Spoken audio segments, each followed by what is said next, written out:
మిత్రులందరికీ నమస్కారం. మొన్న కర్నూలులో జరిగినటువంటి డి కావేరీ ట్రావెల్స్ ఫైరింగ్ కావచ్చు, ప్రజెంట్ చూసుకుంటే నిన్న రాత్రి చిట్టాల దగ్గర జరిగినటువంటి ఫైర్ యాక్సిడెంట్ విహారీ ట్రావెల్స్ కావచ్చు.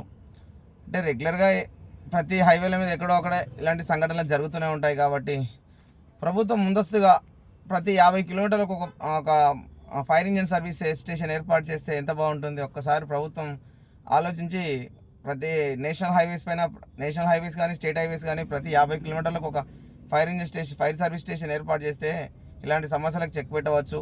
ఏదైనా సిచ్యువేషన్ జరిగినప్పుడు ఆ దగ్గరలో ఉన్న 50 కిలోమీటర్ల పరిధిలో పెడితే, 50 కిలోమీటర్ల పరిధి అంటే ఒక మధ్యలో ఇటు జరిగిన 25 కిలోమీటర్ల పరిధిలో ఉన్నప్పుడు ఒక 20 నిమిషాల్లో ఫైర్ సర్వీస్ చేరుకొని మంటలు ఆర్పే ప్రయత్నం చేస్తుంది. కాబట్టి ఇలాంటి అవకాశాలను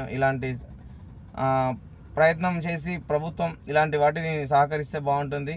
ఎందుకంటే ఇలాంటి సంఘటనలను ఎప్పుడు జరుగుతాయో తెలియదు. కాబట్టి ఆ 50 కిలోమీటర్ల పరిధిలో కనుక ఏదైనా జరిగినప్పుడు తొందరగా ఫైర్ సిబ్బంది వెళ్ళి ఆ మంటలు ఆర్పి ప్రాణ నష్టం కావచ్చు, ఆస్తి నష్టం కావచ్చు కాకుండా చూసుకునే అవకాశం ఉంటుంది. కాబట్టి ఖచ్చితంగా ప్రభుత్వానికి నేను విజ్ఞప్తి చేసుకుంటున్నా, ప్రతి 50 కిలోమీటర్లకు ఒక ఫైర్ స్టేషన్ ఏర్పాటు చేసి ఇలాంటి వాటిని నిర్మూలించడానికి అవకాశం ఉంటుంది. కాబట్టి ఖచ్చితంగా ప్రభుత్వం వీటిపైన దృష్టి పెట్టి చేస్తారని ఆశిస్తున్నాను.